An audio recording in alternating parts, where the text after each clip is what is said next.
ಕಿಶನ್ ಬಂದಾಗಿಂದ ಒಂದೇ ಲೈನ್ ಹೇಳ್ತಿರೋದು ಸರ್ ನನ್ಗೆ, ನಿಮ್ಮಲ್ಲಿರೋ ಮಗುನ ನಾನು ನೋಡ್ಬೇಕು, ನಿಮ್ಮಲ್ಲಿರೋ ಮಗುನ ನಾನ್ ನೋಡ್ಬೇಕು ಅಂತ. ಅದ್ ಏನ್ ನೋಡ್ಬೇಕು ಅಂತ ನಂಗೆ ಗೊತ್ತಿಲ್ಲ ಸರ್, ನಿಜವಾಗ್ಲೂ ಗೊತ್ತಿಲ್ಲ. ಇದು ಒಂದೇ ಕೇಳಿರೋದು ಸರ್ ನಾನು 3 ವಾರದಲ್ಲಿ.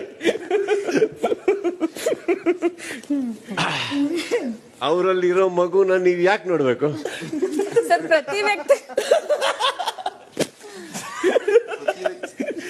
ಪ್ರತಿ ವ್ಯಕ್ತಿಯಲ್ಲೂ ಒಂದ್ ಮಗು ಇದ್ದೇ ಇರುತ್ತೆ.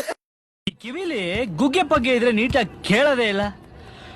ಏನಂದೆ ಇನ್ನೊಂದ್ಸಲ ಹೇಳ. ಪ್ರತಿ ವ್ಯಕ್ತಿಯಲ್ಲೂ ಒಂದ್ ಮಗು ಇದ್ದೇ ಇರುತ್ತೆ. Okay done. ಓಕೆ, ಆ ಮಗುನ ಯಾಕೆ ನೋಡ್ಬೇಕು ನೀವು? ಸರ್ ಅಂದ್ರೆ ಕಿಶನ್ ಅನ್ಸುತ್ತೆ, ಕಿಶನ್ ಅಲ್ಲಿರೋ ಮಗು ಒಂಟಿತನ, ತುಂಬಾ ಒಂಟಿತನ ಇದೆ ಅನ್ಸುತ್ತೆ. ಒಂಟಿ ಆಗಿದೆ, ಹೊರಗಡೆ ಹೇಗೆ ಬಿಹೇವ್ ಮಾಡ್ಬೋದು, ಏನೇ ಮಾಡ್ಬೋದು.